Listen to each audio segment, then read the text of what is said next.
This is the Fox News debate with the Republican candidates, minus Donald Trump, of course, because he didn't want to participate in the debates in the 2024 election season, not the primary debates. This is the first primary debate. It remains to be seen if he participates in any others. I get the impression he's decided not to, which personally I think is a wise political calculation. I don't think he has anything to gain from participating in any of the debates. But anyways, that means that we've got, 1, 2, 3, 4, 5, 6, 7, 8 people on stage, and they are all nutter butters of epic proportions. We got people like Vivek Ramaswamy, Tim Scott, Ada Hutchinson. We've got Ron DeSantis on stage, and we got a whole bunch of other people.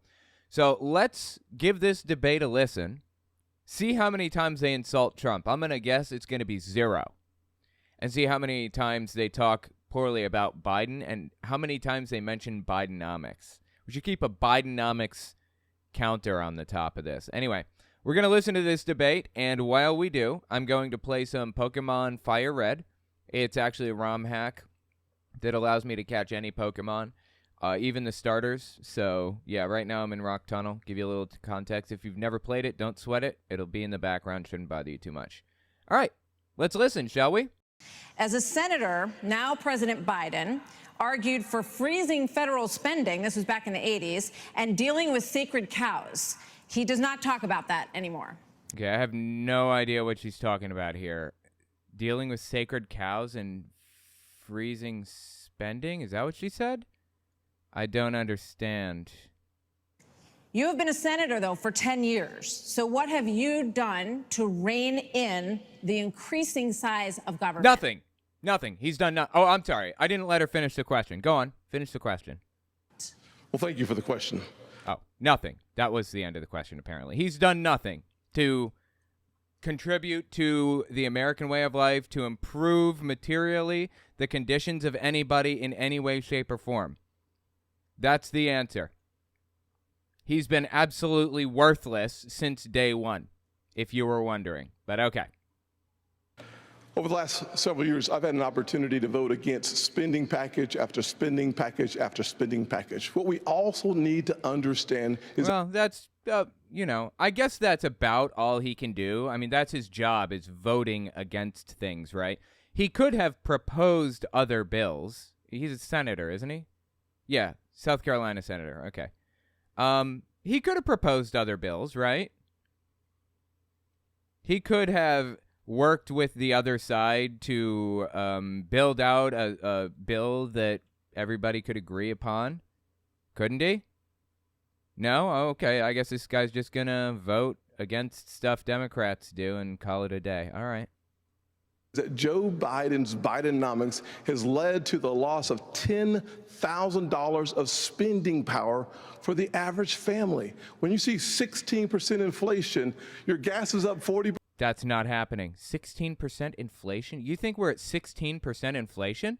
Last updated August 10th, the latest period was July 2023. The last value recorded was 3.1%. 3.1% inflation. That's what we're dealing with right now. Okay? What's the highest inflation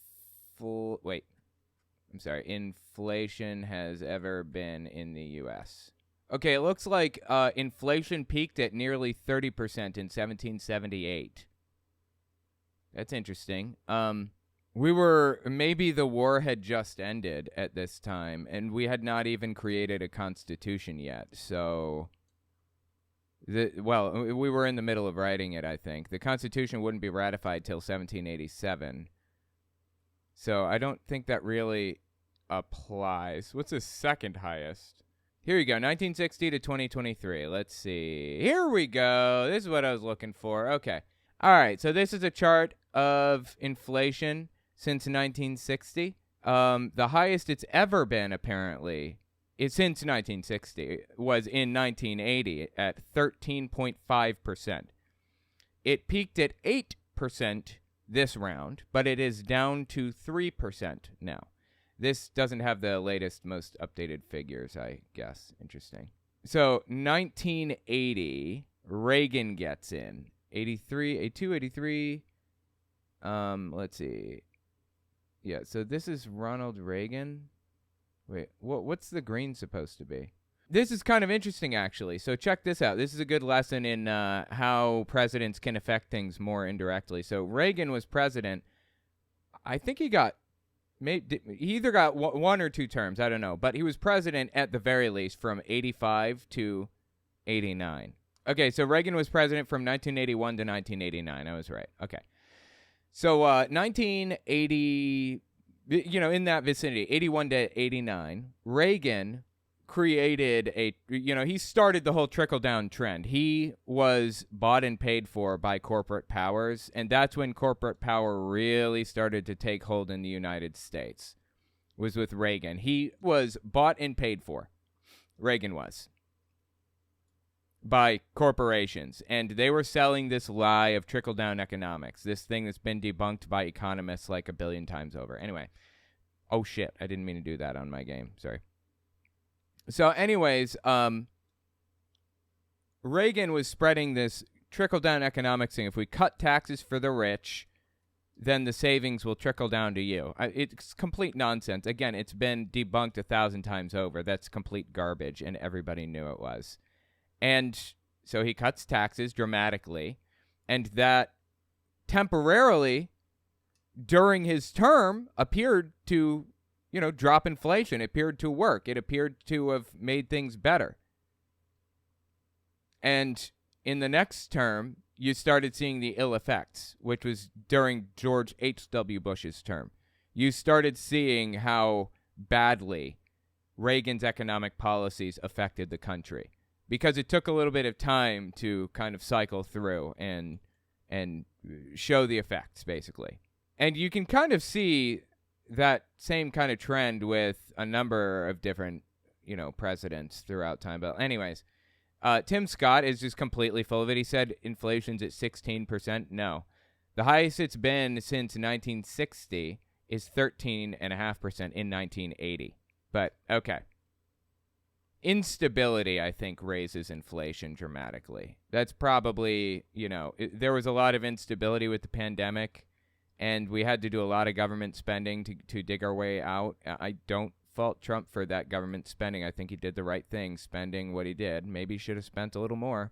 And as a result of a lot of that spending that Trump did, we saw inflation go up. And we watched Biden kind of guide us through the economic recovery after the pandemic. So he brought inflation down from 8% to 3%, what it's at right now. So kind of give you an idea of how all that works. Quick interjection. I won't take long. I just wanted to tell you guys, YouTube's algorithm operates off of a few factors. Watch time, whether or not you subscribe, and whether or not you like something. So if you really want to help my channel, I would appreciate it if you guys watch the video to the end. If you don't watch it to the end, just watch a little bit longer than you would have otherwise. I would appreciate that very much. All right, let's get back to the video. So Tim Scott says, what have I done to help people, the average guy, in the, 10 years I've been a senator? Well, I've voted against the Democrats. Wow, thank you so much for that. I really appreciate it. You're fantastic, Tim Scott, for doing that. I don't like that inflation is 16%. What the are you talking about right now, Tim? I'm not going to call him Senator Tim Scott. I'm just going to call him Tim moving forward. What are you talking about, Tim? This makes no sense.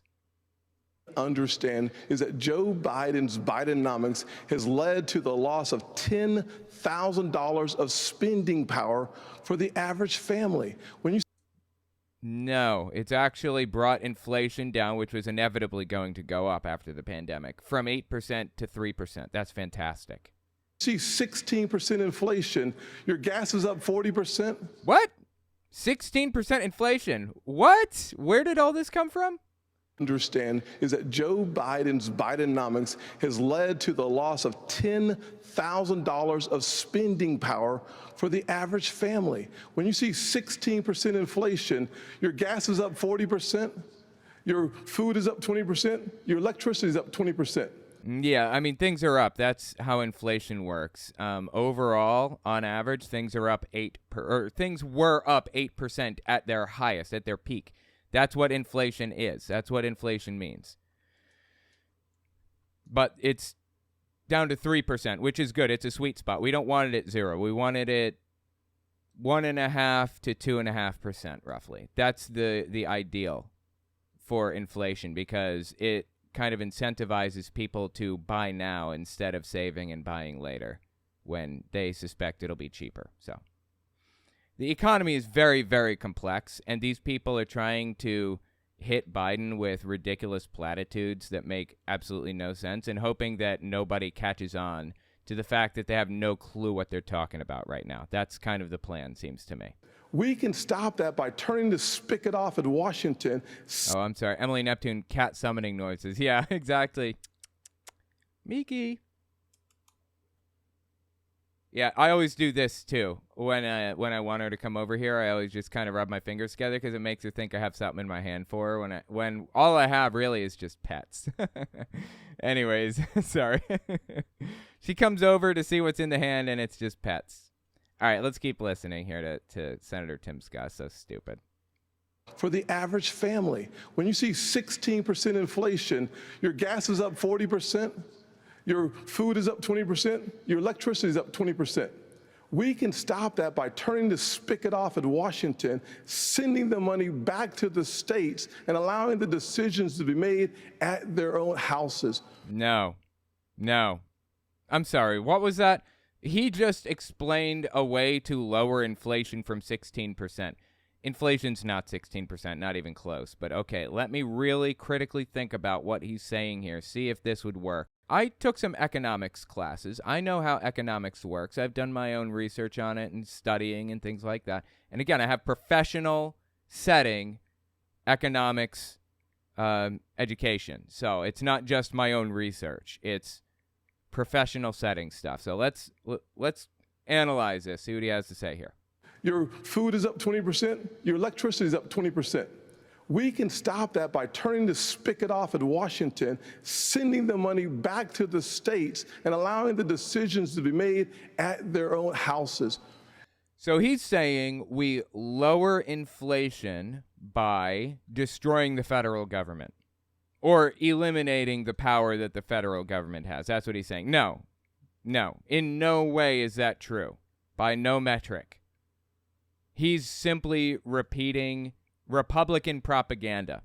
Nothing more. It's just Republican propaganda. What he's saying here makes no sense at all. They're not even linked. That would solve nothing.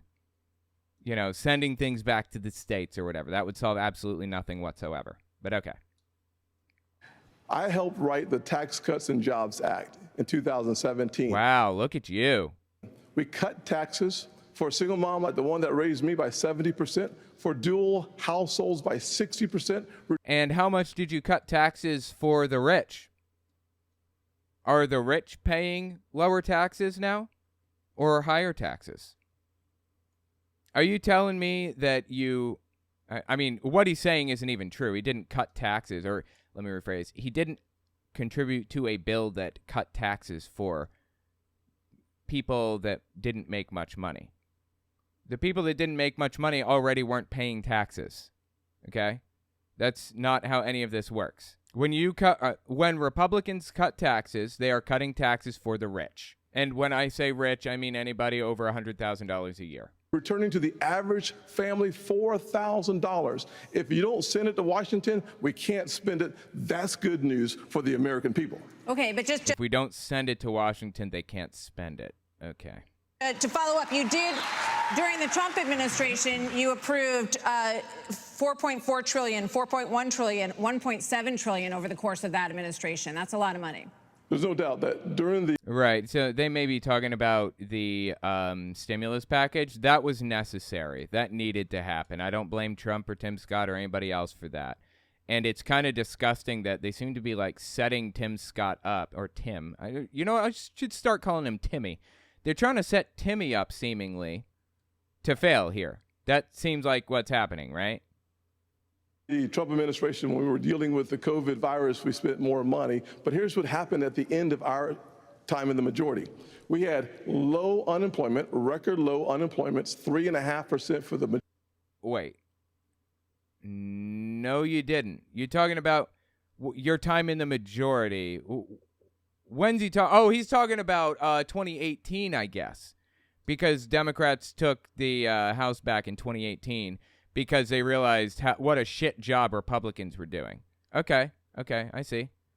Unemployment was as low as it had ever been in that moment. And also, employment was as high as it had ever been in that moment, of a function of the fact that the economy grows and more people are joining the workforce. Just leave it at that. That's how the economy works, yes. Are you just finding this out?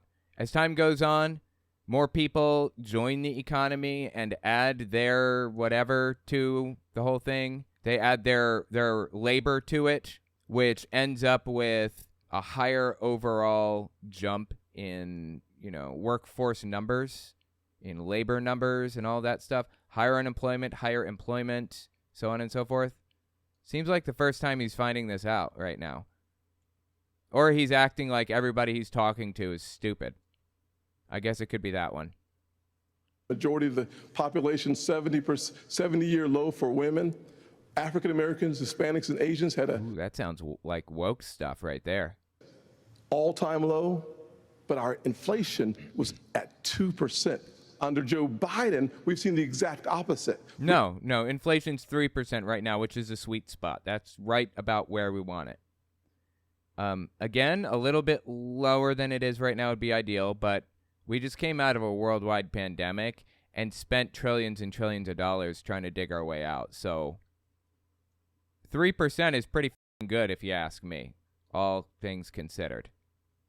We've seen inflation explode, which led to 12 Federal Reserve increases. That's devastating home buyers today. Well, those Federal Reserve increases, yeah, that was risky. That was a risky move by the Biden administration. But it seems to have paid off. That's a very complicated thing. Raising interest rates like that, it's very, very complex. The results and, the effects across the board. If you don't know what you're doing as a bank, for example, just say your SVB, that bank that went under, just throwing it out there, and you're assuming, for some stupid reason, that you should only invest in one single thing, then yeah, you're going to go under if you're making a stupid decision like that. SVB, the Silicon Valley Bank, you know why it went under? It went under because they were heavily invested in treasury bonds. And when the government raised interest rates, those treasury bonds were not, making the money that they expected them to. They were not the safe investment they thought. And which, they should have assumed that interest rates were going to go up when they saw inflation going up. So I don't know what they were thinking. And they were also just invested in that one single thing, almost exclusively treasury bonds. What? You really didn't have like a diverse set of investments? So SVB starts selling off all of their treasury bonds to make the money available so that people could use it to pay for stuff, because banks don't have to have that money available. Actually, they can take your money and gamble with it if they want. And, that's what they were doing. They were gambling with your money, and they lost. So anyways, raising the interest rates will have effects across the board. It could very easily cause a lot of big problems. But it's one of very few levers that the federal government has to try to lower inflation. And you know what? Inflation is low right now. Yes, home buying is going to be a little bit more expensive right now, and it's going to be a disincentive to new home buyers to even buy right now. They're going to wait to buy. That is an effect. That's true, absolutely. But to boil this whole thing down to, oh my God, new home buyers can't buy homes, it's a little ridiculous to me. That's kind of stupid, right? Is it just me? Mr. Ramaswamy, you're listening to... Listen again. Listen to this little... Wait, is this jumping... How many seconds is jumping? 117? 130? Yeah, this is jumping 15 seconds at a time. Okay. Listen to what he said again, one more time. Population 70-year low for women. African Americans, Hispanics, and Asians Woke. had an all-time low, but our inflation was at 2%. Under Joe Biden, we've seen the exact opposite. We've seen inflation explode, which led to 12 Federal Reserve increases. That's devastating home buyers today. Well, home buyers, of course, are not the only people we need to think about, obviously. I feel I don't even need to say that, but I suddenly feel like it needs to be said. Mr. Ramaswamy, you're listening to these answers. If I may, Now, hold on one second. Our administration, so I don't know if I get a chance to respond. He didn't mention you specifically. It was our administration, he says, so I wanted a chance to respond. So in this debate, you can respond if you are directly invoked. Like if somebody says your name. Unlike Mike Pence over here, I blah, blah, blah, then you can respond to something. And Mike Pence is trying to fit himself in there by saying, that was my administration you're talking about. Yeah, all these people are in government right now, so it's kind of everybody's administration, right? Specifically, but we'll be with you in a second, Mr. Vice President. Mr. Ramaswamy, listening to all of this. Yeah, so you have to fit yourself in where you can in these types of debates. It is important to, kind of defend Mike Pence. Everything you can do to catch attention, be eye-grabbing, get a second, whatever. Alexa, stop. It's important. It's really important to be able to get attention like that. So, yeah, I got that alert to check Mickey's blood sugar. So, give me a second to check it. Okay, I'm back. So, it was at 134 last time I checked, I believe. No, 131. So, it dropped 3 points in 30 minutes, probably because I gave her the honey. Now it's at 117. So, it's falling. That's really concerning. So 131 to 117, what is that? That's 14 points, right? 14 points in 30 minutes. I gave her more honey just now, but getting it in her mouth is a challenge because she hates it. So I just fed her more food too, because I feel like I just kind of smeared it on her mouth. So I figure if she eats food, then she'll open her mouth and, the honey may get in a little bit. I don't need to take her to the vet right now. I don't need to take her to the vet until it hits 60. But it's falling quickly and dramatically right now. And it's got me really concerned. I know I've seen this many times before. Bring her to the vet. No, I don't need to bring her to the vet. Bringing her to the vet is not the solution, or it's not even the concern right now. I've just seen her blood sugar fall like this before. She's still in a safe zone right now. She's perfectly fine right now. I'm just worried that it's falling, and I've seen this happen, so I'm trying to make sure that it doesn't fall below the safe zone. If she fell below the safe zone, I'd take her to the vet, which is 60. Honestly, I'd probably take her to the vet before 60. I'd probably take her to the vet at 80 maybe or something. I don't know. Anyways, yeah. No, I don't need to take her to the vet. We're good. She's in a safe zone right now. I just need to get sugar into her mouth.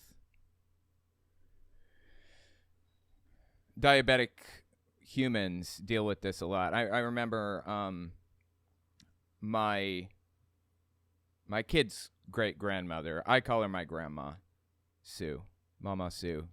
She had diabetes, and she kept a bottle of Coca-Cola, like just not diet, not caffeine-free, just Coca-Cola right next to her at all times, just in case it fell too low. Will she eat ice cream? You know what? I didn't even think about that. You're absolutely right. Ice cream has a ton of sugar in it, right? Oh my God, I didn't even think about it. And I actually do have ice cream in there. I could eat an ice cream cone. I could just put a little bit of it. Oh, that's a fantastic idea. Oh my God. And it's got milk in it, so she'll definitely want to eat that. That's a great idea. Holy shit. Why didn't I think of that? Okay. Thank you so much for the suggestion. Will she eat ice cream? Thank you, KJ Dog Love, for that. Be careful. Lactose can give cat. Oh, yeah, I know. Cats are lactose intolerant. Lactose is not good for cats. Not too much. But, yeah, so ice cream is like milk, and milk is not good for cats in large quantities. But just a little bit of ice cream, I think, would be okay. Yeah, I'm going to take take a spoon, and I'm just going to pull a little bit off the ice cream cone. Hang on. Let me go give her some. 1 second. All right. Let's keep listening. Why should voters choose you over more experienced politicians on this stage? You're basically, a blank slate for people. You're 38 years old. You've said that you only voted in 2 presidential elections before this moment, this political race.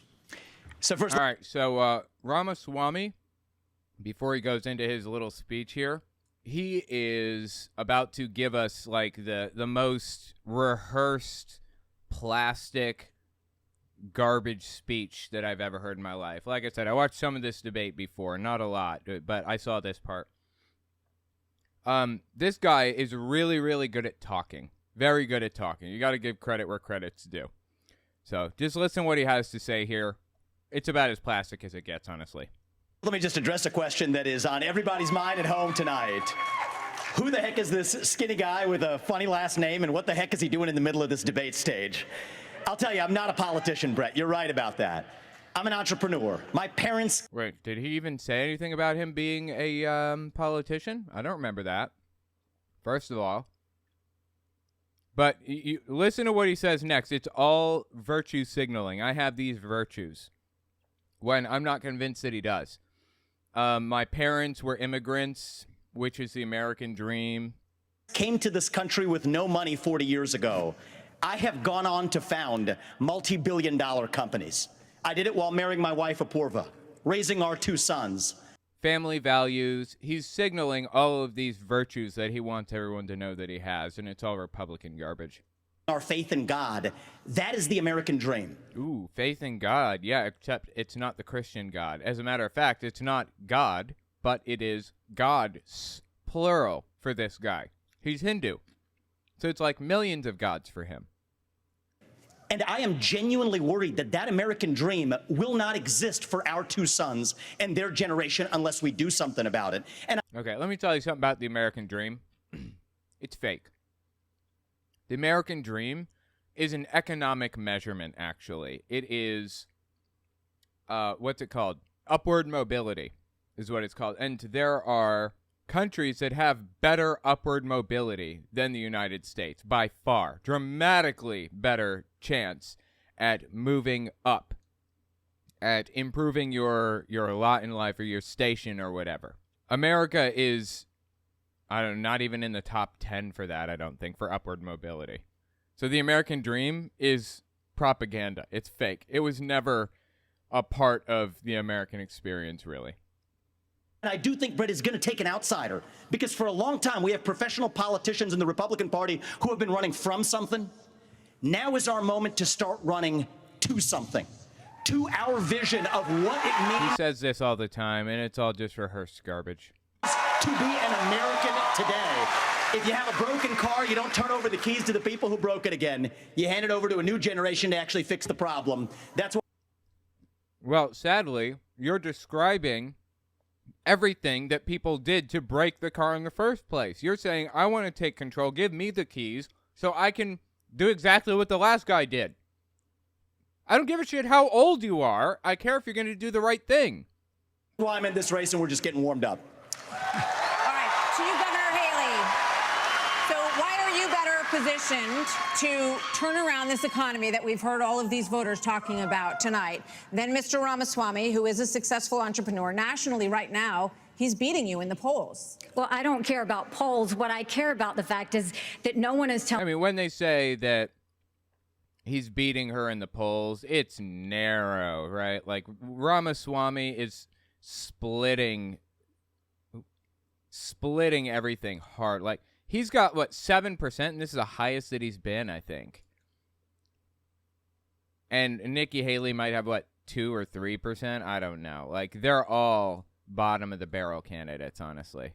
to turn around this economy that we've heard all of these voters talking about tonight. Then Mr. Ramaswamy, who is... By the way, if you're unfamiliar, right now, Trump has 56%, I believe, in the polls. Average. That's what he's looking at right now. About 56% in the primaries. At this immediate moment, it's looking like Biden has a much better chance of beating Trump than Trump has of beating Biden. And the rest of the Republican candidates in the primary are splitting the remaining 40-something%. So I think DeSantis has 15, Ramaswamy has 7. That it kind of goes down from there, basically. That's what we're looking at right now. A successful entrepreneur nationally right now, he's beating you in the polls. Well, I don't care about polls. What I care about the fact is that no one is telling the American people the truth. The truth is that Biden didn't do this to us. Our Republicans did this to us, too. When they passed that $2.2 trillion COVID stimulus bill. Oh, my God, dude, the COVID stimulus. They cannot stop talking about how evil the COVID stimulus was. No, that was like the one good thing that they did. They left us with 90 million people on Medicaid, 42 million people on food stamps. No one has told you how to fix it. I'll tell you how to fix it. They need to stop the spending. They need to stop the borrowing. They need to eliminate the earmarks that the Republicans brought back in. And they need to make sure they understand these are taxpayer dollars. It's not their dollars. And while they're all saying this, you have Ron DeSantis, you've got Tim Scott, you've got Mike Pence. They all voted to raise the debt. And Donald Trump added $8 trillion to our debt. That's true, but again, I don't blame Donald Trump for all of that. Wait, did she just hit Trump? I'm surprised. I didn't expect to hear any of these people coming at Trump. That actually surprises the hell out of me. I don't blame Trump for all of that money. I blame some of it on him, certainly, but we had a worldwide pandemic. You can't dig your way out of that situation without borrowing. And by the way, we're borrowing from ourselves right now. People think that all of our debt is owed to China. No. All of our debt is owed to ourselves, or most of it. Saudi Arabia owns about $1 trillion. Last I checked, may have gone up by now. China owns about $1 trillion, give or take. Again, it depends. These countries specifically and intentionally purchased our debt because they expect us as the United States to pay it back. They're so confident that it's going to be paid back that it's a sure bet that they're going to make more money in the future if they purchase the debt, basically, like a debt collector or whatever. So anyways, most of the money that we owe, like the $30 trillion that we're in debt or whatever, is to ourselves, to us. The Federal Reserve printed $10 billion worth of, $1,000 bills and then loaned it to the federal government. The Federal Reserve is a private company. So we owe the Federal Reserve, which is technically speaking a private company, but operates under the purview of the government, under the, whatever you call it, under the... God, I guess purview is the best word. So anyways, we owe most of that money to us, not to China, not to Saudi Arabia, not to whatever. But there are circumstances in which it could be a real problem, that debt could. But I feel that it was 100% justified to take out more debt, have the Federal Reserve print more money, so that we can dig our way out of the pandemic. That was totally justified. Absolutely. Taxpayer dollars. It's not their dollars. And while let me step back. Listen again. Biden didn't do this to Wait. us. Our Republicans did this to us, too. When they passed that $2.2 trillion COVID stimulus bill, they left us with 90 million people on Medicaid, 42 million people on food stamps. No one has told you how to fix it. I'll tell you how to fix it. They need to stop the spending. They need to stop the borrowing. They need to eliminate the earmarks that the Republicans brought back in. And they need to make sure they understand these are taxpayer dollars. It's not their dollars. Well, ultimately, what we borrow from the Federal Reserve is going to have to be paid back by tax dollars, basically. And like I said, like a lot of the money that comes in, most of the money comes from the filthy rich, right? Like they're only paying like They're paying a lower percentage than waitresses in some cases. But overall, they are, as a lump sum, paying in more. A lot of that money is coming from them. We need to raise it dramatically because taxes are a method of preventing wealth inequality from existing. Isn't it weird how people keep arguing that we should lower taxes? That's super strange, isn't it? I don't think of it. What reason could people have for arguing that we should lower taxes? People who make under 100 grand basically aren't paying taxes anyways. They're getting returns most of the time. What reason could these people have for trying to lower taxes? I wonder. We'll never know. It's an eternal mystery. These people are shameless.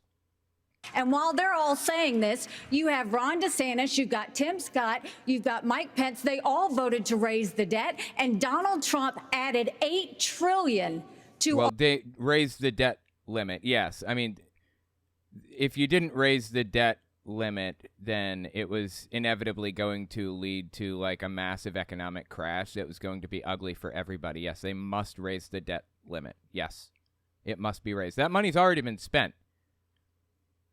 You already agreed to spend that. We should just remove the debt limit thing that she's talking about there. I understand these are taxpayer dollars. It's not their dollars. And while they're all saying this, you have Ron DeSantis, you've got Tim Scott, you've got Mike Pence. They all voted to raise the debt. And Donald Trump added $8 trillion to our debt. And our kids are never going to forgive us for this. And so at the end of the day, you look at the 2024 budget, Republicans asked for $7.4 billion in earmarks. Democrats asked for $2.8 billion. So you tell me who are the big spenders. I think it's time for an accountant in the White House. Oh, boy, that's interesting. So she's calling out to the fact that Republicans are the big spenders. She's absolutely correct here. Yes. Very good. You're catching on. Apparently the first person to catch on to this fact in all of the Republican Party, surprisingly.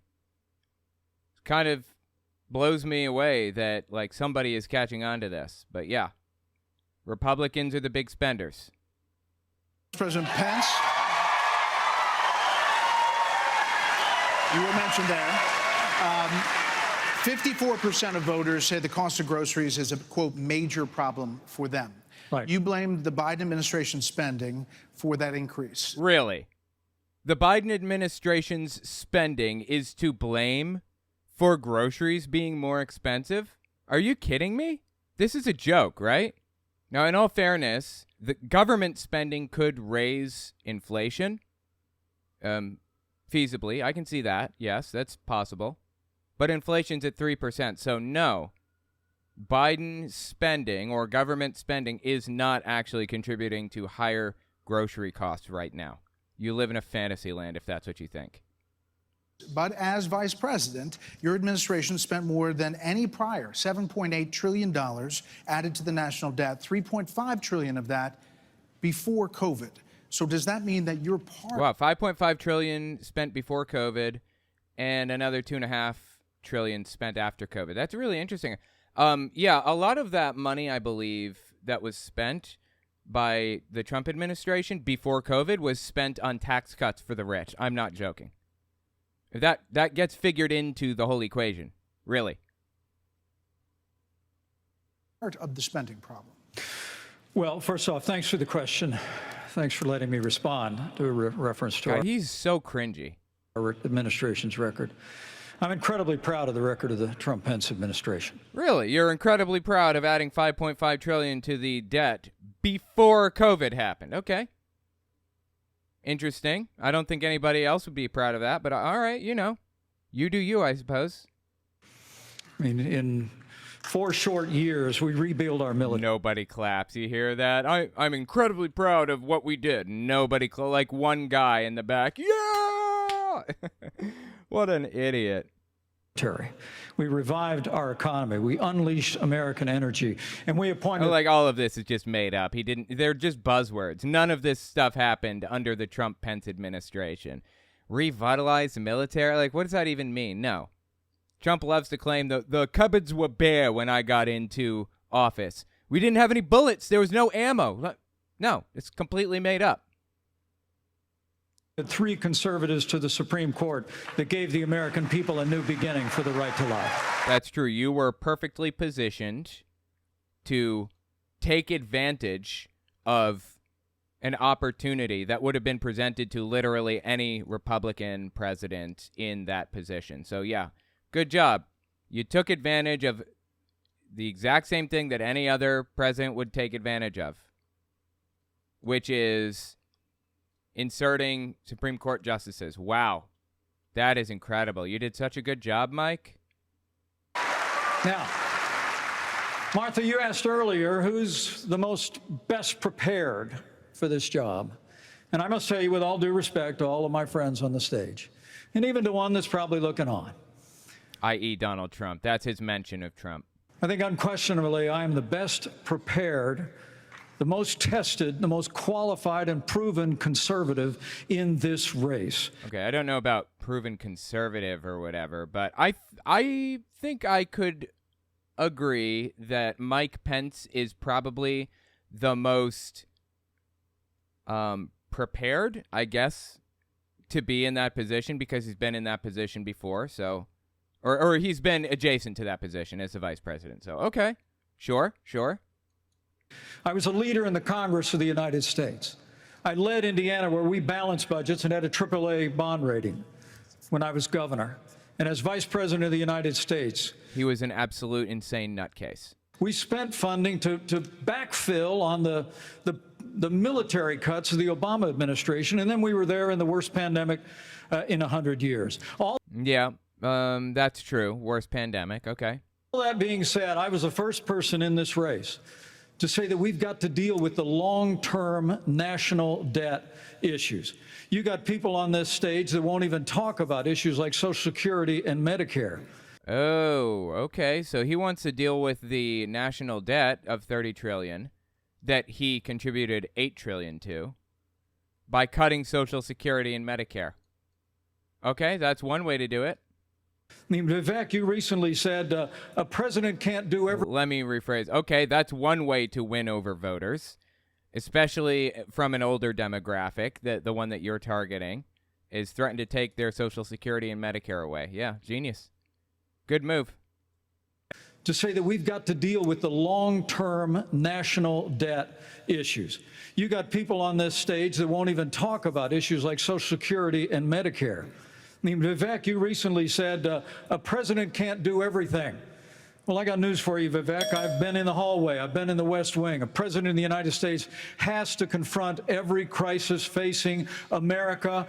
Okay, the ding thing went off. He should have stopped talking a long time ago, but he's just trying to keep going in the same breath, keep the sentence going.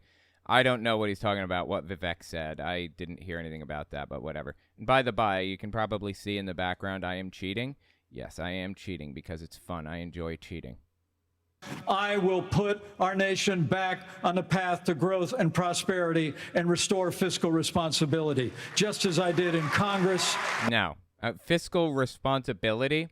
You had that opportunity to work with Donald and, along with Donald Trump, raised the debt by $8 trillion. Okay, we started at $22 trillion and ended at $30 trillion or some other thing like that. Really, how can you claim to be the fiscal responsibility guy here? You can't. You cannot possibly claim that and be a serious person. And as governor, Mr. Vice President, and when I was vice president. But, yeah, I mean, hold on. You were was named earlier. I'm going to give Vivek first. We'll get to both of you. Yeah, this isn't that complicated, guys. Unlock American energy, drill, frack, burn coal, embrace nuclear. Okay. Embracing nuclear, I think, is fine. I'm okay with that. I don't think we really need to anymore. There was a time when we needed to try to make that transition happen. But I think we could make the transition to clean energy happen without nuclear now. A lot of people on the left don't like nuclear power. I'm actually okay with nuclear power, personally. Now, as far as burning coal and fracking and all that goes, why would you do that? It would cost us at most $5 trillion to, as I said before, I went through these numbers. It would cost at most $5 trillion to outfit the United States completely, 100% with renewable energy. Solar power, wind power, hydroelectric dams, that kind of thing. That's what it would cost, $5 trillion. And just selling back the oil that we pull out of the ground would pay that back in a year. We borrow $5 trillion and pay it back in 1 year with what we pull out of the ground. No joke. This is the stupidest decision that I have ever heard anybody suggest in my entire life, practically. I can't think of a more stupid position. Burn coal and frack and all that. Why would you do that? That is making things worse. And what's more, not actually the most fiscally responsible thing to do. It's more intelligent to go all renewable and more fiscally responsible. You make more money that way by selling off the barrels that you get out of the ground here after switching over to all renewable energy. It is absurd to me that people are stuck on this. Frankenstein, cat check. Absolutely. Thank you for reminding me. I just got the alert a second ago. I just saved. I'm going to go check the cat. Going to flip over. I'm going to turn this on so you guys can watch more Lou Dobbs, okay? I'll be back in 1 second. Just going to check the cat's blood sugar. Okay. It's 120. It was 117 last time. It was on a downgrade, a decrease last time. So I gave her more honey last time, and I gave her some of that ice cream. I don't think she ate basically any of the ice cream. She licked it a couple of times, and that was about it. So it was 117, and then it was 120 after giving her the honey and a little bit of ice cream. So it went up by 3 points. I want to see it trending upward. I want to get it into 250 range. I'm thinking maybe I should give her more honey, but you know what? That's what I'm going to do. I'm going to give her more honey. I'm going to give her a little bit more honey. Just make sure that it stays trending up. I set a timer for 30 minutes. I'll check her again then. Just keep an eye on her. Make sure everything is okay. Put people back to work by no longer paying them more to stay at home. Reform the U.S. Fed, stabilize the U.S. dollar, and go to war. The only war that... Reform the Fed, which is Federal Reserve. Stabilize the dollar. Well, the dollar is stabilized. I don't know if you were aware of this, Vivek, but we have an extremely stable dollar. We're actually, the U.S. dollar is still the world reserve currency. It's not just, used by the U.S. Still extremely powerful. So I'm not really sure what the hell this guy's talking about right now, but okay. Let's listen to that list again. Energy. Drill, frack, burn coal, embrace nuclear. That is really stupid and pointless and will actually lead to us making less money. Put people back to work by no longer paying them more to stay at home. Okay, we're not paying people more money to stay at home than to work. There was a period of time where people were getting unemployment when it was absolutely necessary, after the pandemic, or during the pandemic. I'm sorry, not after, but during the pandemic when people needed to stay home, we were giving, a special unemployment check. That ended a long time ago. Everything that this dude is saying is absurd. That unemployment thing is not happening. Reform the U.S. Fed, stabilize the U.S. dollar, and go to war. The only war that I will declare as U.S. president will be the war on the federal administrative state that is the source of those toxic... i.e. the deep state. So let me explain what I'm about to do. For this part of the game, I'm going to make it small and keep it in the corner because it's going to be probably a little bit boring to you guys. But what I'm going to do is look for a Chansey. This is the highest chance area to find the Chansey, is right here. And I'm going to keep reloading the game until I find a Chansey. I'm going to catch the Chansey, and then I'm going to look to see if the Chansey has the item Lucky Egg. If it has the item Lucky Egg, I'm done. It's basically a 1 in 1,000 kind of deal. Extremely rare. Chances of finding a chansey are I think they're 4% in this area, I believe. Chances of finding a lucky egg, 5%. Chances of catching a chansey with a single Pokeball, 5%. So middle, it's like 1 in 1,000. I've burned through 50 chances before trying to find that lucky egg, and I've found it in 7 chances. So we're going to go through and look for the chansey that has the lucky egg, because it doubles the experience that you get and makes this game like a lot easier. Anyway. All right, let's keep listening to Vivek here. Paying them more to stay at home, reform the U.S. Fed, stabilize the U.S. dollar, and go to war. The only war that I will declare as U.S. president will be the war on the federal administrative state that is the source of those toxic regulations acting like a wet blanket on the economy. So I'm not sure. That's just a shout out for the deep state being evil. I exactly understood Mike Pence's comment, but I'll let you all parse that out. For me, it's pretty simple. That's something a U.S. president can do with. Oh, that's really interesting. So, he said declaring war on the deep state, and then he invoked Mike Pence immediately after, basically calling Mike Pence like part of the deep state, if you will, saying that he is like this big evil that they're fighting. Okay, interesting. With focus, and I'll deliver on it. Well, let me explain it to you. Vivek, if I can. I'll go slower this time. Ooh, wow, the sick burn. I'll go slower this time. You're not intelligent enough to understand the things that I'm saying. That's good.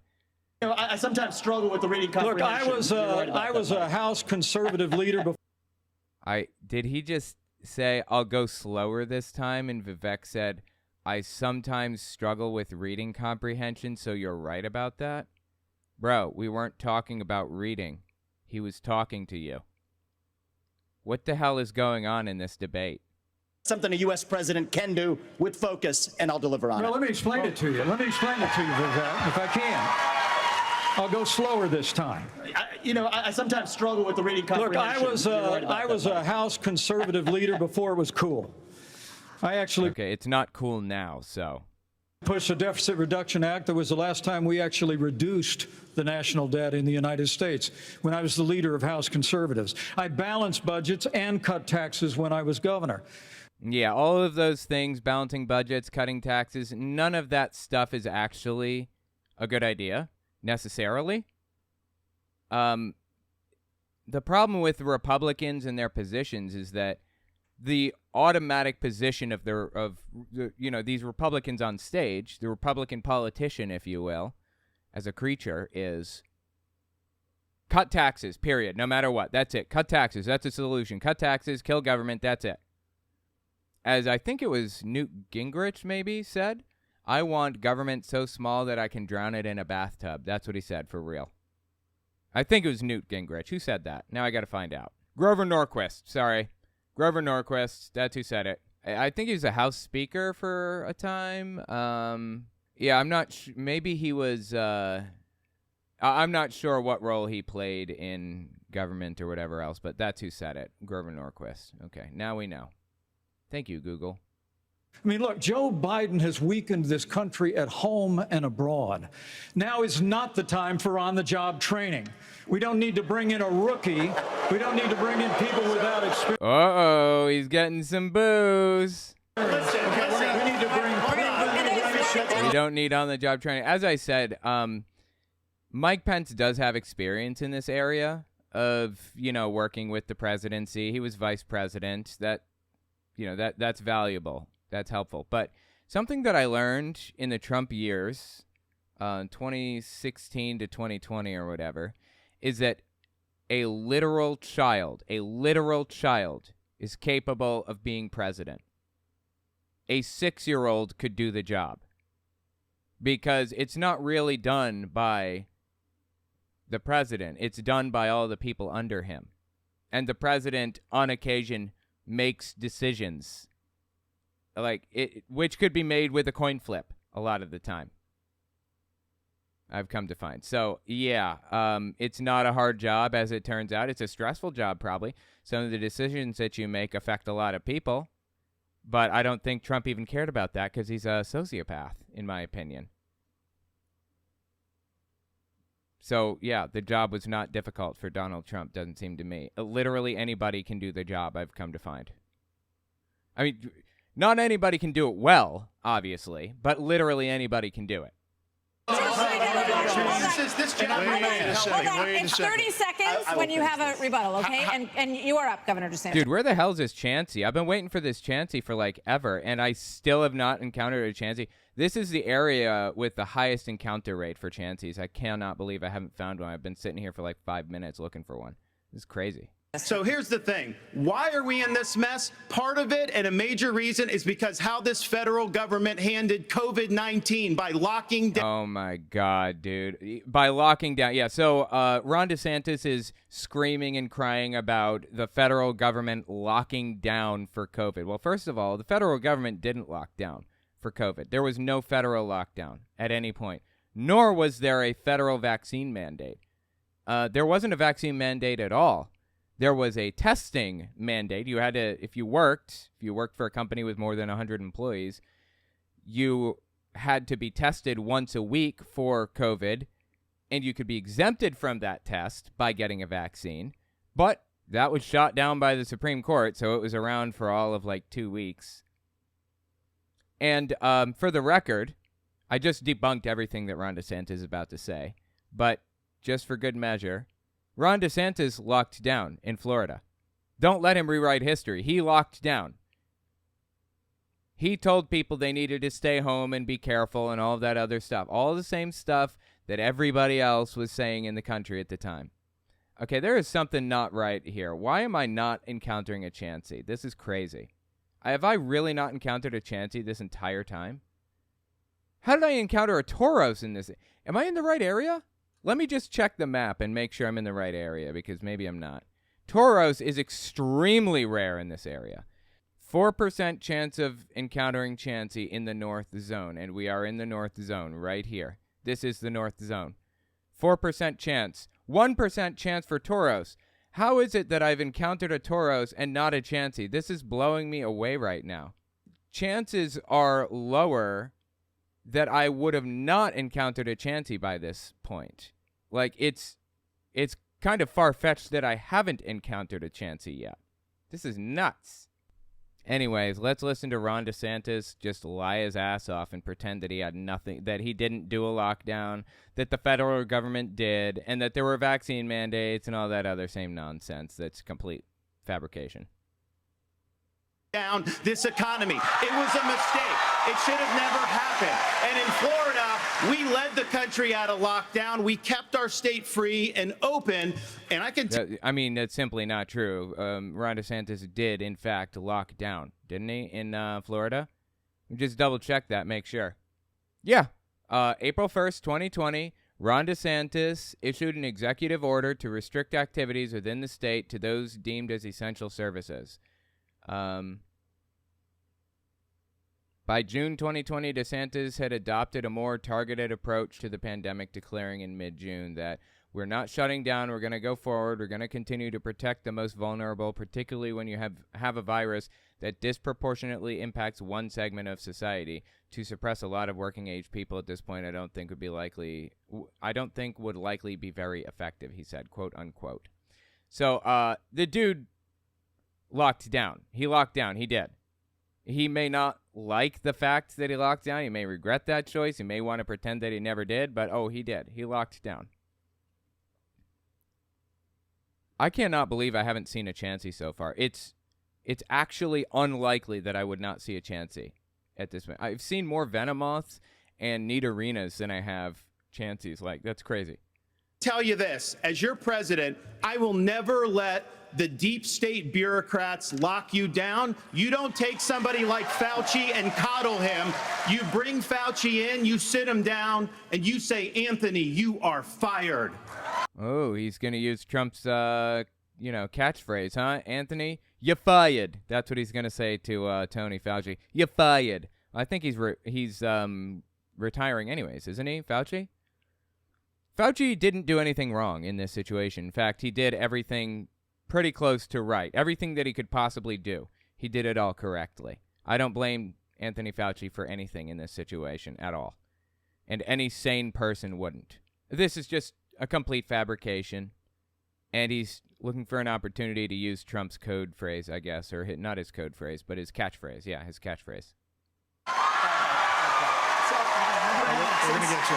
All right, you know what? Somebody suggested I walk to a different part of this field. That doesn't make any logical sense, but I'm going to do it. I'm going to do it.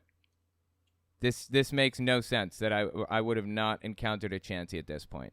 Seriously, this is nonsensical, so let me try here. Give that a shot. Anyway, apparently a lot of people just don't like Fauci because there's a lot of cheering going on right now. Okay.